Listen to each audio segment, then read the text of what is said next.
All right, sixth grade. I'm sorry I can't be with you today, but we're going to continue the conversation that we started yesterday about the good things and the bad things that King Solomon did. So, really quick, who can tell me one of the good things that King Solomon did? Yes. Thank you, Thaddeus. Tell me. Absolutely correct, Thaddeus. One of the good things that King Solomon did was create peace among the nations. And he did that through what? Jagger. Correct. Arranged marriage treaties. Very good, Jagger. And what does that mean exactly, Olivia? That's right. It means that the kings exchanged children that they could hold hostage against each other. Man, you guys are good. What's another one of the good things that King Solomon did? Let's see. Dominic. Right. He was very wise and he helped people to solve their problems. I knew you knew the answer to that one. That's why I called on you. Okay. Now the bad things he did. What's one? Jacob, go. Correct. Human sacrifice. He brought human sacrifice back into the kingdom by bringing in all these children, usually daughters, from the other tribal kings. They came in, there were so many of them, he really didn't pay much attention to what they were doing. And so when they continued to practice their tribal religion, worshiping Baal and offering human sacrifices, he didn't pay much attention. By the end of his life, they had actually talked him into participating. So although Solomon, especially in the Sunday school version, is this wise, great king, he only starts out that way. And by the end of his life, he's really made a mess of Israel. So bad that the kingdom is going to split in half, and it is never, ever, ever, ever put back together again. But Solomon does this other really important good thing. And today, we need to talk about it. It really influences the rest of the story of the Old Testament. Solomon is going to build the temple of God. And I want you to write it down on a piece of paper, just like this. Oh, that reminds me. Please take out a blank sheet of paper.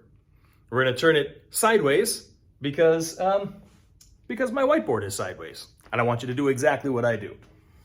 It's really important that we call it the temple of God, because while the other religions each had a temple to each of their gods, the Israelites have only one God. And so it's symbolic to them that they only have one temple, not one in the north and one in the south, not a series of 5 in different regions. There's one and only one. That's all there can ever be. One temple of God. It's built on top of Mount Zion. We've talked about that a lot. The Ark of the Covenant is already there. The tabernacle tent is over it. The temple of God is going to replace those. So, here's what the temple of God looks like when King Solomon built it. You ready?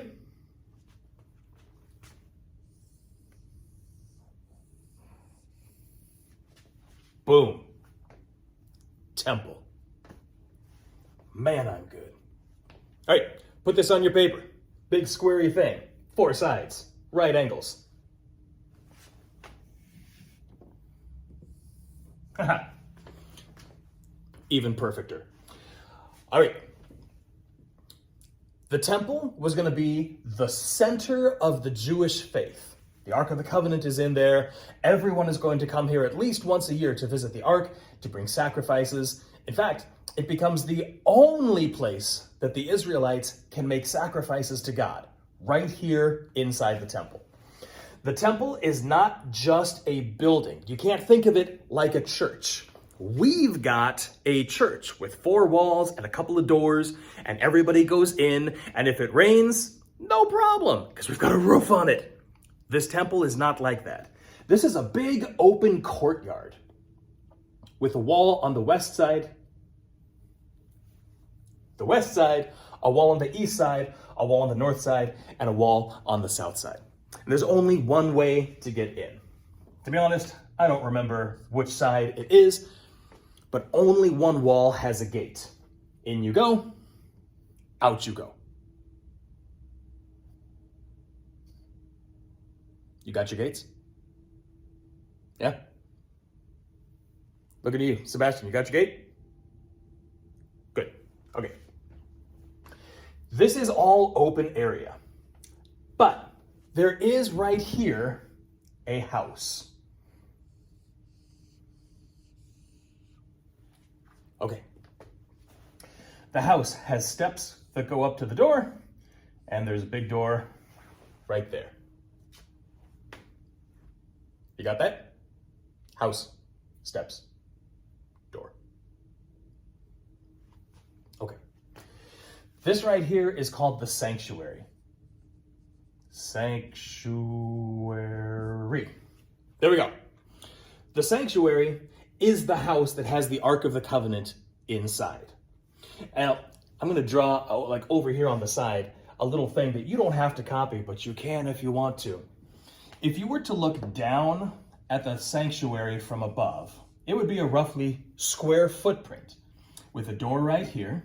Boy, this is starting to look a lot like this, right? Inside, there are two chambers with a curtain hanging down the middle. Not a wall, a curtain. They called it the veil. V-E-I-L. The veil separated the front room from the back room. The back room has a special name because it has the Ark of the Covenant inside. I'm looking down from above. I'm going to put my two angels there with their arms sticking out towards each other. There's the mercy seat, the lid of the Ark of the Covenant. It is decorated with two gigantic statues of angels, just like the angels on top of the Ark.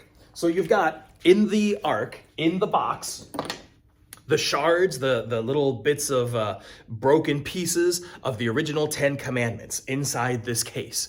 And on top of the case, there's two angels with their arms out like this, with their wings out like this. And then over the Ark, you've got two bigger angels with their arms out over that.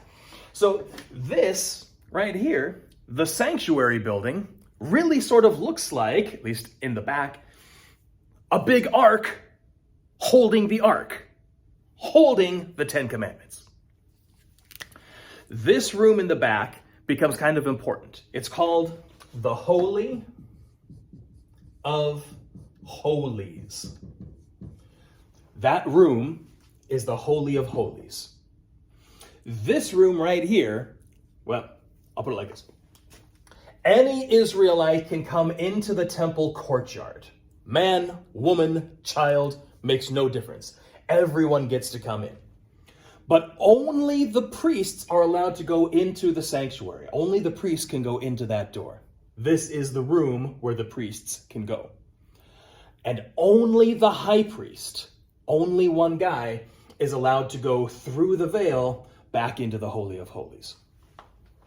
Only one person is allowed to see the Ark in each generation. Now, that priest might be assigned a term for a year or 5 years or 10 years. Once you became the high priest, you were high priest until you decided you wanted to be done. And you could let another priest take over. Some priests, some high priests would stay for years and years. Some, not so much, not so long at all. The Holy of Holies, the sanctuary, the temple. That wasn't all there was.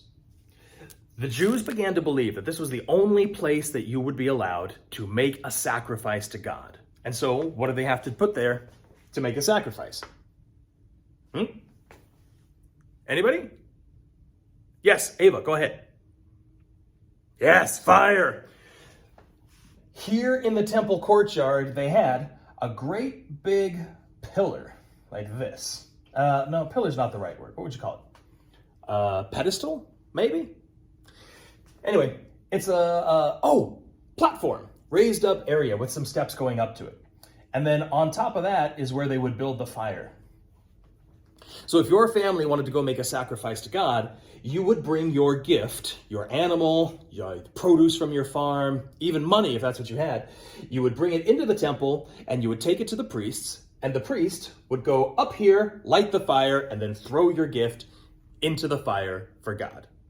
In exchange for that, you would pay them, kind of give them a tip. $5 a sacrifice, $10 a sacrifice, I don't know. They got paid to do the sacrifice for you. You brought your stuff, they burn it, you pay them money. That's not the only way they made money. Over here in the other corner of the temple courtyard, there was this.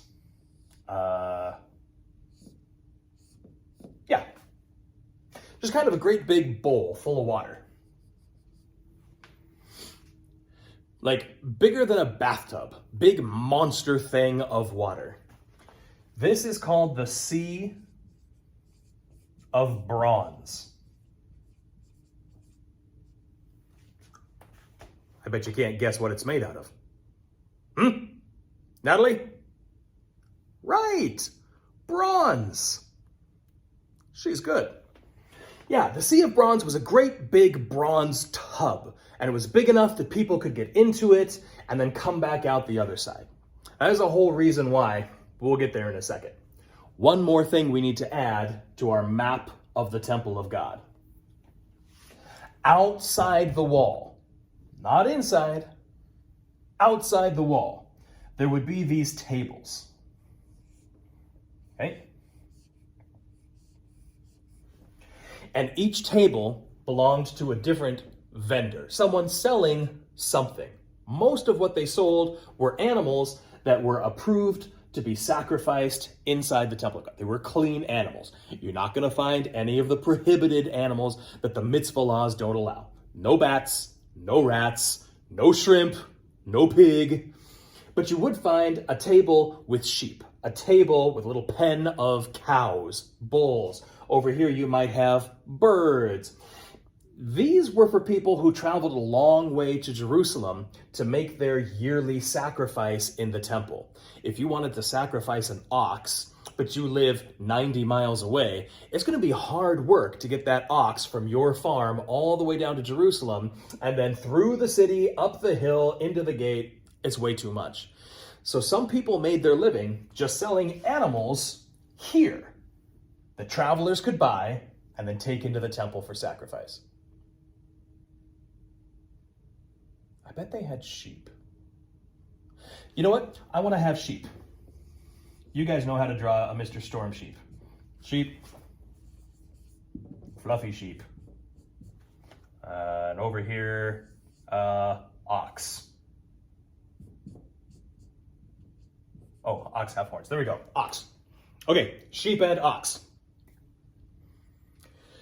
You might remember that later on in the Bible, in the New Testament, Jesus comes to the temple and he sees money changers inside. Those are people who are actually taking money from one country, one currency, and exchanging it for Israel's kind of coin, their currency, their money. Kind of like if you travel to Mexico, you're going to want to change your American dollars into something that you can spend in Mexico. So what kind of money do they have in Mexico? Rex. Pesos. Very good, Rex. Let's say that you were going to go to France. France is a bad example. Let's go. I can't remember what's in the European Union now and what isn't. You know what? Let's skip all of it. Let's go to Canada. We're going to exchange our American dollars for, well, Canadian dollars. All right, you know what? Let's just stick with the Mexico example. We change dollars to pesos. Some of these people that have tables on the outside of the temple, they didn't want to be over here on the side. The more people there are selling, the farther and farther away from the door you're going to have to set up your table. So some of them decided to cut a deal with the priests. Hey, instead of putting us way around here, around the corner, why don't you let us put our table just right here by the gate on the inside? I'll do my business, buying people's money and exchanging it for other money. And in exchange for giving us a good spot, we'll give you a percentage of the profits. So these people here inside the temple were buying and selling stuff on top of Mount Zion. the sacred mountain in the holy city, right in front of the Ark of the Covenant. Make it a profit!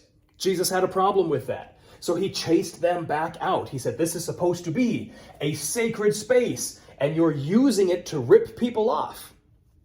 Because the money changers weren't fair in their business. Anyway, that's a whole other thing. I got distracted. The Sea of Bronze! Big thing of water. The sacrificial fire! Throw the animals in. The sanctuary, steps, door, roof. The veil that separates the Ark of the Covenant and the Holy of Holies from the priests in the front. This is the temple. And on the highest holy days, thousands and thousands, thousands of people would come to the temple and they would all want to make sacrifices.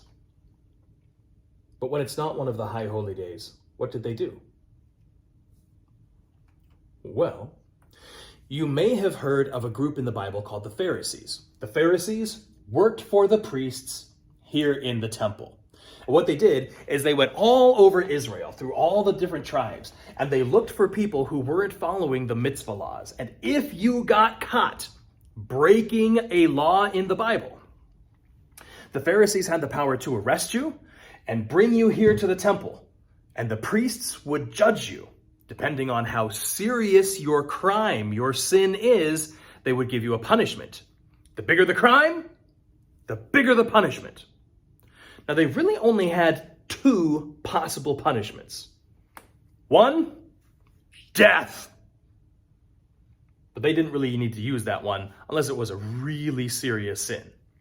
Instead, the other punishment that most often people got was a kind of banishment or shunning, meaning that because you got caught breaking one of our laws, you're no longer allowed to come into the temple. In fact, you're no longer allowed to come to any of our public spaces. You can't be around our community at all. That means you're going to miss the holidays. It means you're going to miss weddings, funerals, parties. You don't get to be included in any of those. But it means something else too. See, in Israel, water was kind of scarce. And so most people did not have a lot of water in their homes. If you needed some water, you went down to the river. That's for things like drinking and washing. The river would have these places that were known to be safe, free of dangerous animals. And so people would go down and they would wash up in the river. But if this is the spot that's safe to go, and all the people are going to go wash up in that spot, then you have a tough choice. You're not allowed to go there because you got caught sinning. So you either have to come down here and wash off in another place, which might not be safe. This is a part of the world that does have crocodiles, that does have asps and serpents, venomous snakes, scorpion, all kinds of dangerous stuff. Or you just skipped washing altogether. That's what most people chose. If the Pharisees catch me breaking a law, they bring me here to the temple, the priests say he's guilty, his punishment is, it's not a serious enough sin to kill him. Instead, we're going to banish him. He cannot be around any of us. If it's a little sin, you might be shunned or banished for 2 months, 3 months, 6 months. I don't know. How bad have you been, Lila? That's pretty bad. Okay, Lila's going to be shunned for 2 years. Really serious sins could even go into like 5 years or 10 years. And during that whole time, you're not allowed to participate in any community activities at all. Not here, not in your town, not in your village, not in your own house at all. Including washing yourself. So people who had sinned would go unwashed for a long time. Their heads, their faces, their hands, their feet would start to get dirty. And over time, a little bit of dirt starts to build up and stain your skin, and you get kind of crusted, with just the grossness of the desert. This means that you could tell if someone was a sinner by the dirt they had on their head, on their face. Good people had clean bodies, and sinful people had dirty bodies.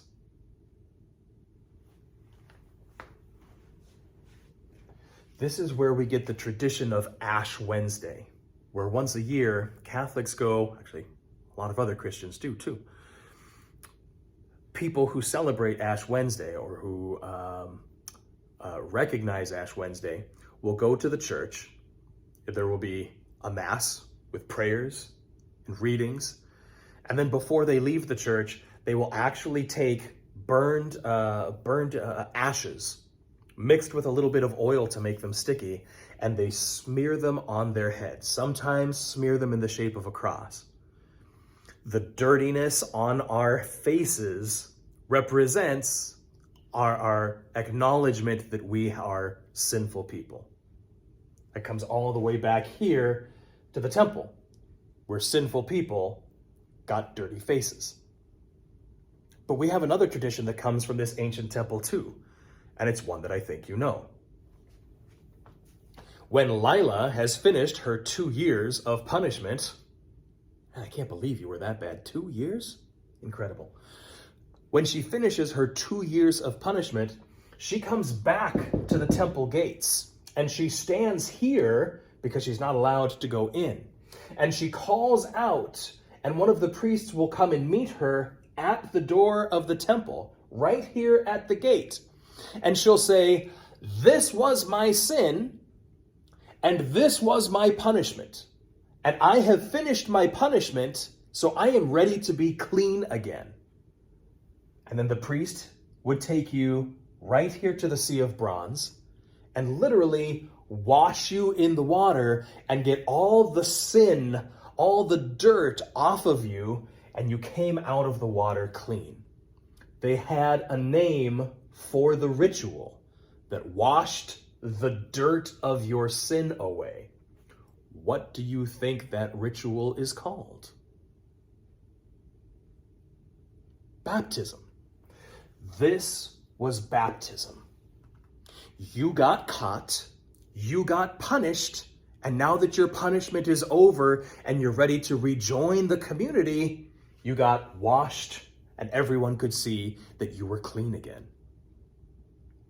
Makes sense now, right? Here in the temple, we have the origins of a whole bunch of our different Catholic ceremonies. We have the offerings to the Lord. That becomes the Eucharist one day. We have the ritual of washing. That becomes baptism. We have the punishment of dirt on our skin. That's the Ash Wednesday ritual. They all get traced back to the temple of God that Solomon built on Mount Zion in Jerusalem, the city of David. Whew. Now, I should make one more little comment for you about this whole baptism thing. Because check it out. By the time Jesus is born, there are some priests running the temple who are really, really corrupt. And they're charging people huge amounts of money to make a sacrifice. And they're even charging people cash to be baptized. Yes, I said that you had a punishment of 6 months. It has been 6 months. But if you want me to declare you clean, if you want me to re-enter you to the community, you've got to pay up front. And if they didn't have the money, the priest would simply not baptize them. So there was a guy who said, you know what? I don't think it's right that we are charging people money to be reunited with our community or to be made right with God. I'm going to do it for them, and I'm going to do it for free. He wasn't a priest. He wasn't a Levite, one of the servants in the temple. Not at all. He just went out to the river, and he stood there, and he's like, hey, anybody got some sin? You come see me. I'll take care of it for you free of charge. Mr. Contreras, who is the man who went out to the river and baptized people free of charge? Kanye West? Dude, no. Elliot, who is the guy that went down to the river and baptized people free of charge? Yes, John the Baptist. Thank you, Elliot. Andrew, seriously. Oh, see, are you starting to see how the New Testament kind of like makes a little bit more sense if you understand the Old Testament stuff that they had before them? Everything that we're talking about this year is going to be setting us up for the coming of Jesus and the things that he does and the way that he dies and the way that he comes back to life. They're all connected. And the temple of God is really central to that. Really, really central. It may be worth making a little note on the notes page I gave you yesterday, down on that line where it says Sheba, that in exchange for Solomon giving her whatever she wanted, she offered to pay for the temple. She brought in, she paid for shipments of wood and donations of gold to help pay for this, because this was an enormous project. And when it was done, people thought it was one of the most beautiful temples in the ancient world. It was bigger than the Greek temples. It was more beautiful than the Babylonian temples. People wanted to come and see it. It was actually really good for Israel because it brought in a lot of tourist money. So, the temple of God, really, really important. Very soon, when we see that the one kingdom of Israel snaps in half, guess what? One half has the city of Jerusalem. They have the ark, they have the temple. The other does not. And that's going to be a reason for them to fight, because the people in the north are going to want access to the temple. And the people in the south are going to say, no, we don't like you anymore. You don't get to come in. Do you think that's what God wanted this place to be? No. The temple of God was meant to be a place where the people of God could come and be united with him, worship him, be close to his presence, receive his blessings, all right here in this place. It's kind of sad that the people in charge, the priests, the high priests, the kings, turned it into something a lot more materialistic. All right, double check your picture. Do you have it all? Happy sheep? Yes. Happy ox? Yes. Tables, tables, tables? Badge table, badge table? One gate? Sea of bronze? Altar of sacrifice? Oh, altar. Podium. It's called an altar. Raised up area. Altar. The sanctuary up here. Steps and door. The Holy of Holies. Little angels. Big angels. The veil of the temple that separates the priest in the front from the high priest in the back. And the THE, the temple of God. If you've got all those, then you've got everything you need for our next project. I will be back tomorrow, if I feel like it. I will probably be back tomorrow, and I'll see you then.